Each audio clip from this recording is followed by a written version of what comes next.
What's going on, family? I'm so glad that y'all are joining us for our first official episode of a show I called Next Up.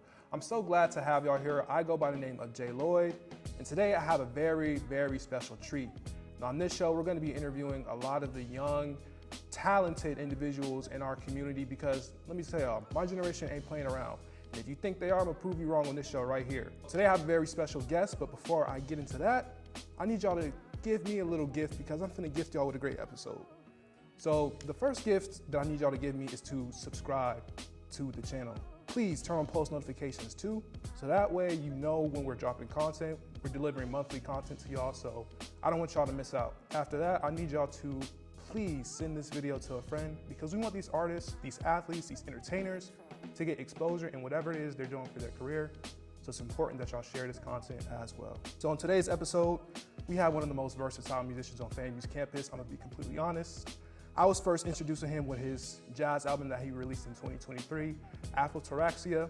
Moving forward, I'm loving the sound that he's putting out, and I think that this artist has the potential to be one of the better producers in our generation. So he's a super talented producer. He plays both trumpet and piano, and he's coming off a new single that he just released called Harmony. It displays some of his most colorful and soulful work yet, and it's just a picture of what's to come for this artist.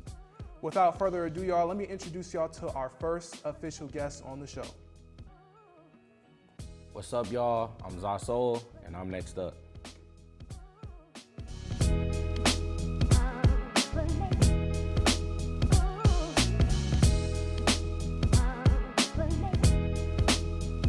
So welcome to the show, man. Lovely to have you here as our first guest. How you feeling today, bro? Feeling good, bro. Thank you for having me.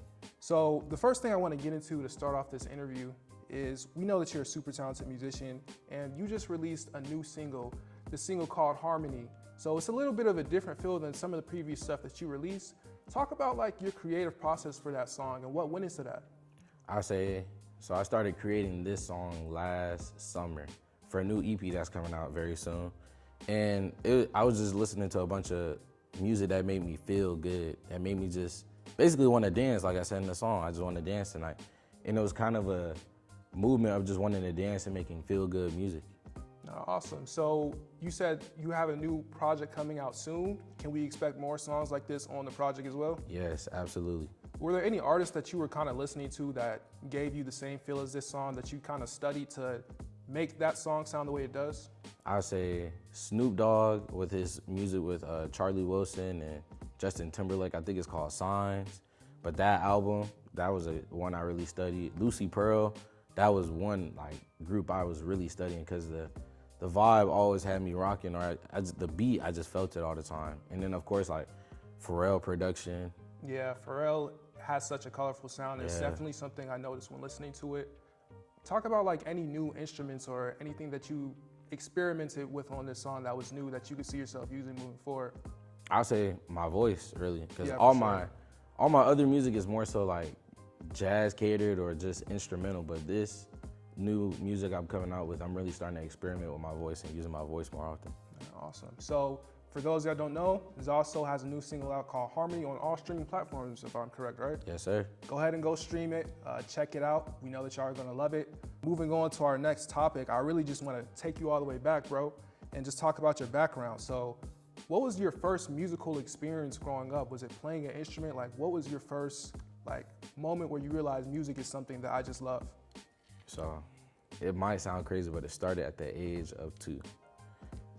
I think the movie Drumline came out and I was glued to the TV with my little toy drum strapped up. Like, I really originally wanted to play percussion, but that's when I was glued to music and like art. And my other favorite movie from like childhood was Stump the Yard too. So seeing like just the whole Black culture and all of that, that's where it really started at the age of 2. Did you grow up in like a musical family to go along with that? Were they supportive of you like beating drums around? Cause I'm not gonna lie, I used to do the same thing, but people used to find it annoying. So I kind of stopped doing that. But was it the same for you? Or were they more supportive? Oh, very supportive. They showed my whole family anytime they came over. The older I got, I had a little practice snare pad. I got a snare from my great grandma. Like, they were really supportive of my musical journey. So I didn't know that you kind of started off with percussion first. Can you talk about how that helped you in your journey when you started off producing? I'll say it definitely helped me find rhythms and cadences or patterns. Or like when I'm listening to other producers and studying them, I can hear like how they found basically that bounce to make you like rock or like feel the beat in your body rather than the standard like just trap sound. Well, actually, it's kind of something that's pretty common that you see. I don't know if you noticed it, but a lot of producers, they do kind of start off with percussion first. So they were a drummer in their church or something. Yeah. Then eventually found their way to production, which I think is pretty cool because essentially percussion is just studying drums, you know? Yeah. So yeah, for sure. The second thing I want to get into is just you growing up in the city of Atlanta. We know that it's a very musically gifted city. There's so many talented musicians that come there and that are bred there. So talk about just how maybe the sound of Atlanta influenced you and what musical avenues that you see yourself going through in Atlanta. I'll say it really started how I was going to school, because I went to a theme school for elementary school, so I was in a lot of plays and I heard songs and I was doing choreography. Then I went to a fine art middle school called MD Roberts, and I was a part of their band program where I essentially like did band all day and was around other art students. Then I went to a fine art high school where it really opened the doors to so many avenues and so many other people I've met and different experiences I was able to experience. And that's what really I was like, yes, I can do this like for the rest of my life. Now, something that people may not know is that fine art schools typically are pretty competitive. How did you handle that environment growing up, and how did that kind of make you a better artist? I'll say the way it worked is because they were public fine art schools. So I was around people that were kind of just like me, and they were kind of like feeder schools. So I was with the same group of people, except we were all growing as a community together. So that's how I was able to like collaborate with some friends, do like combo music, basically finding my sound or like the music I wanted to create. Yeah, I wish I had that experience growing up. I know my sister, she went to a fine art school, the Cab School of Arts. I wish I had that experience, because I know that fine art schools, that connection with other kids who are like you said, it goes a long way, and it really helps your confidence in a way too. Iron sharpens iron. I think that's something you get there. Yeah, so, yeah, man, I'm glad that we got to touch on your background some. So do you see yourself moving back to the city of Atlanta and working there in the music industry? Yes, absolutely. I love Atlanta. Anytime I'm able to go back home, I go skating, I get the wings, I drive downtown, I love the whole scenery. Now, this is kind of an impromptu question. What's your favorite wing spot in Atlanta? Favorite wing? Really? I go homemade, I'm not gonna lie. The way my mom makes it. Homemade wings and fries. You can't ever go wrong. My mom has made wings. I've never tried to make wings before, so I might have to get in the lab for that one, my dog. Yes, sir. Now, I want to touch on your journey at FAMU. What led you to coming to FAMU? Was it somebody in your family who had an experience there, or was it just stuff you were seeing online? My whole family. My mom is from Jacksonville. My dad's from Miami, or Orlando area, because he moved around a lot. And my dad marched in the 100. My great-granddad marched in the 100. My cousin marched in the 100. So my whole family was putting FAMU in front of me, but it wasn't like I wasn't not liking it. Like, I actually enjoyed FAMU. I love the band. I love seeing the band. I've always wanted to march in the band. Being in a fine art school, I never marched either. So I was like, well, I gotta go to FAMU. But I really wanted to come here.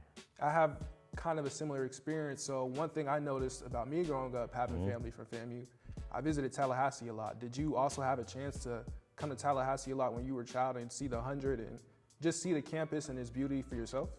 For me, no. I started going to Classic like around high school, but I just used to watch stuff on YouTube all the time as like a younger kid. And then I took my first tour my fall semester of my senior year, and I was like, oh, this is a great vibe. So one thing I want to know is, what were your expectations as a musician coming into it? Were you planning on dropping albums your first year in school, or was it something a little bit different? I would say I have to give props to my dad, because I've made a lot of beats, a lot of music and stuff, but he was like, bro, you gotta put it out. Nobody's gonna hear it if you don't put it out. And then, I used to see a lot of things on YouTube about ways to drop music and all of this. He was like, nobody knows who you are, bro, just put it out. Somebody's gonna hear it. And eventually I just had to do it. Why were you so maybe hesitant to do that originally? It's something I hear from a lot of artists, that they're hesitant to drop their first project. I know it's a certain standard at times with your first project, you want it to be perfect. So is that something that maybe made you a little bit hesitant to do it? For me, I think it was the genre that I'm making. Because I feel like no offense to like any rappers, because I still love rap music, but being a jazz artist is like, I have to find that niche group of people that also enjoy jazz with me. Right. Rather than like the average, like I can play my music at Set Friday, but it's not the first thing you would hear. It's a little more difficult to pull off. And I think more people who listen to jazz may have a more trained ear too. So Yeah. they're listening for very nitpicky things that a lot of people may not realize. So your first jazz project, Solactic, the Elemental Saga, just talk about what went into that idea. How did your time in the 100, because I know you said you came into the 100, how did that time maybe prepare you to release an album and work on it and, you know, just be disciplined throughout that entire process?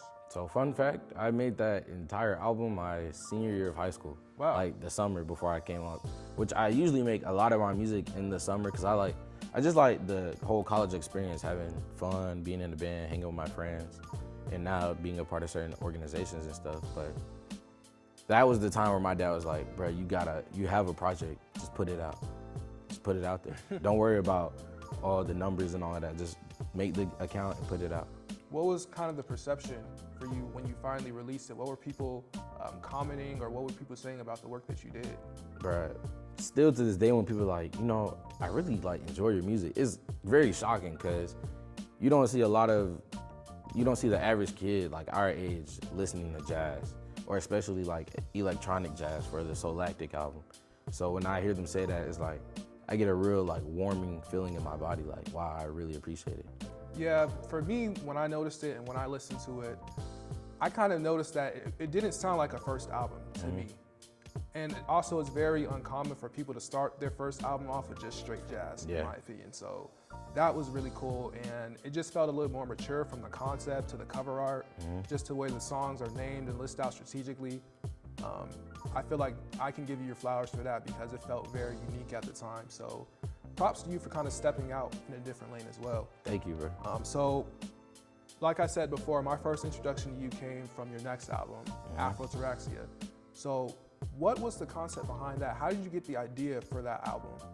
So my favorite jazz trumpet artist at that time was an artist called Christian Scott.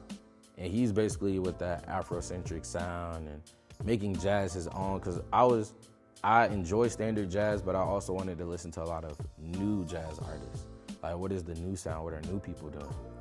And he was a really big influence on that. And then I took the photos for the cover art and stuff, and I was like, oh, this is the sound I want. This is what I'm going for. And it was kind of a process just going through making all the music, and eventually I sat down and like put the whole concept together with Afro Taraxia, which derives from Afro and the root word ataraxia, which is tranquility and like freedom from stress or worry. Okay, so talk about that tranquility. Why was that sort of the mentality that you kind of had for that album? Just talk about the name. How did you come up with it?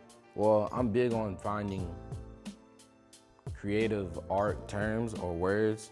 So I think I was searching for like a title for a track. Yeah. And then I saw that word and I was like, oh, Afro Taraxia, and I was like, oh, that's the EP name right there. That's the name. And then that's how it kind of flowed from there. And other ones are like different art meanings and stuff that I found. So what I actually like about the album, when I listened to it, I didn't really know you that well in the band. Yeah. So I listened to it, I was like, I didn't know this kid was really into that. And I listened to the way that you use percussion. So what's interesting right now in this moment is when you tell me that that's really how you started off your musical journey. I definitely hear that in the album. That's beautiful to see. So talk about your use of percussion on that album. What did you study listening up and leading up to creating the album? Was there anything specific that you studied to help you to come up with that percussion? I listened to the jazz percussionist Brian Blade because he's so free with his hands and very expressive, and Antonio Sanchez. He's also another free guy with his hands. And then just other like Afrocentric type of rhythms, or trying to pick up how certain things are accented or how certain things may sound. That's where I was really studying. Did you have anybody who was sort of your listening ear, who would listen to your music before it released or before you put out your album and kind of tell you, hey, maybe you should tweak this a little bit? Or was there anybody like that in your life? My father. Really? It was me and my dad arguing in the living room, playing it on a big, like we have a big subwoofer, like whole system downstairs. So we'll be down there and he like, nah, man, change this, you gotta tweak this. Or sometimes he'd be like, nah, I'm just not feeling it. And I used to be like, dang, man, like, what's, but yeah, me and my dad all the time. So that connection between you and your dad, could you see him sort of like managing you down the line? Is that something that you think is possible? I don't think managing. I think where my dad is at with it now is like perfectly fine. He sends me a lot of stuff on how to push myself, but he's not finna try to be over like me, basically. He's like, you're old enough, I'm gonna give you the certain resources to do it. Awesome. So a big thing for young musicians in Tallahassee is trying to get out and perform and get that exposure. Have you done that yet, or is that something that you're planning to do more often and just perform and do live performances? I think I'm building up to it. The more I see people actually like enjoy my music in our age range, the more it's like, wow, I could, you know, maybe do a little show here or there, perform a single or two somewhere. Because I don't want to say I didn't think that people didn't like my music, but I didn't think people would like it as much as I love my own music, yeah. Immediately following that, you followed it back with your next project, Zahsoul Music EP. So that was probably the work that stands out the most because you started off with 2 jazz albums. This one was more hip hop and R&B instrumentals. So just talk about how making the 2 jazz albums first prepared you to go into that lane and kind of bend your sound some. Another fun fact, I made those before, like in between the jazz albums. Just as, cause I make a lot of hip hop or R&B tracks just to kind of still be creative, but those aren't as difficult for me to make. And then my dad was like, bro, put those out too. They might like those for anything, cause those are more like upbeat, and I used to work out to them and like listen to them just for my free time. He was like, somebody could literally do what you're doing right now to your own music. And I was like, all right. I could definitely see people working out to that type of music. I also thought that even though it was sort of hip hop and R&B tracks, it was still a little bit different than the normal instrumentals that you may hear. So I noticed that you use a lot of synth. Do you have a love for synth? I think because we're in such a digital age, picking through synths is just very easy. Like, I might be clicking through a bunch of sounds, tap the keyboard, and I'm like, oh, that's perfect. That's exactly what I was looking for. I love synth, especially it sounds so good in headphones too. Yes. Just when you're zoning out in your car too, synth sounds beautiful. My favorite artist who use synth is actually probably Tyler, the Creator, these days. Bro, he's really great at using that. Favorite producer right now. Really? Yes. We kind of have that in common. I like the way he produces his music too. So do you pull a lot of stuff from his music? I say I study his whole art form, because his is like a more creative process. It's like he has a character to go along with it, a storyline, then the production matches the whole cover art and the theme of what he's going for. And I really like that it's like a structured theme. That's awesome. Are you a member of the jazz band? I am, yes. So how does that maybe help you with some of the anxiety that can come from performing? I would say being in there because you know, jazz people are like straightforward with you. So if it sound good, it sound good. If it don't, it don't. But being in that, you know, space with each other, hearing their creative ideas, hearing how we all may mess up and sound bad sometimes, it definitely helps me. Like, okay, you know, I'm comfortable with them. They're able to tell me the truth, and I can respect it. Awesome. So we're getting ready to wrap the interview, and I just want to ask you a little bit more about yourself. So we touched on it a little earlier. Who are some of your favorite artists to grow up listening to? Who did your parents kind of have you growing up on? So I had found Kanye, but my dad was in that big neo soul era. So Common, John Legend, Ledisi, Tweet, just that time period. Those are the people I can remember off the top of my head right now. Awesome. So what about today? In today's time, who do you see as the faces of music, moving forward in your mind? Like if you had a Mount Rushmore of artists in today's time, who are you putting up there? I would definitely put Tyler, the Creator, up there. Okay, that's one. I would put Pharrell is still up there. Childish Gambino, that's another one I've really enjoyed. Like his creative mindset with putting it with films and shows. And it's like the score that goes to his new film that's coming out soon. That thing is like great, top to bottom. But I'll say those three, and I don't know. I do a lot of listening back to old music actually than the new. It's a lot of music that I've never heard before, like back then. I feel like you can never hear everything, so the fact that you still take the time and go back and listen to it, that's beautiful to see. And it leads me to my next question, because I think that can often be a critique of newer artists in this generation, is the fact that maybe they don't study what was in the past before. So for you, somebody who did grow up in a musical background, do you think that's something that people should pay more attention to? Because me personally, I think that you can be an artist and not really know much about music in the past, but still be good for your time, just because maybe you have like a natural talent for it. But at some point, you are gonna have to study your craft a little bit more. So those who have already done it and have the background, they're kind of standing out. Yeah. So what would you say your take is on that? I would say definitely go back and study, because if you really think about it, Michael Jackson is still popular till this day, and will be popular for timeless. Yeah, that was the era of timeless artists. Beyonce, Michael Jackson, Bruno Mars, those people make timeless music. So why not study how they make the timeless music rather than trying to just be trendy or like popular for that time period? Yeah, I think the rise of social media in today's time has kind of made people just seek sort of what's trendy now, instead of kind of going back to see what made people unique and how they can kind of apply some of those ideas to their own career. So it's an interesting conversation. I'd love to talk to you a little bit more about it as well. Yeah, bro. Yes, sir. So what's your best quality as a musician? Is it the fact that you have experience, or what is it? I say my best quality is probably the different experiences I've been a part of with jazz band, wind symphony, now marching band, being in college, the new music that's coming out, going home, listening to new stuff with my dad, listening to music in church. Like, I'm always just listening and finding new ideas from any genre, really. Do you think you need that hunger to survive as a musician? Yes. Like, I wake up in the morning, play music, middle of the day, play music. I'll tell Siri, pick a random letter. I'll go to my albums, that random letter, and be like, oh, I haven't listened to this in a while, and I'll play it. Let me ask you this though, is there any artists who maybe didn't drop as much music last year that you're looking forward to releasing music this year? Hiatus Coyote, that's one of my favorite groups. Moonchild, that's one of my favorite groups, and Jasmine Sullivan. That's my favorite female vocalist of all time, hands down. So could you say that's your dream collab? I told you I'm coming back to it. That is one of them, I will say. Yes, sir. That is one of them, for sure. I can see it. I can see it for sure. If you weren't a musician, you kind of talked about artists who use other creative avenues to display their projects. If you weren't just a musician, what other field could you see yourself going into? Do you think it maybe could be film and television? I think I have a creative liking for it. I think I could see myself in film or having, I don't really know the term for it. It's like creative director, helping with the creative process of film. I can definitely see myself with film, but it's music all day, I'm not gonna lie.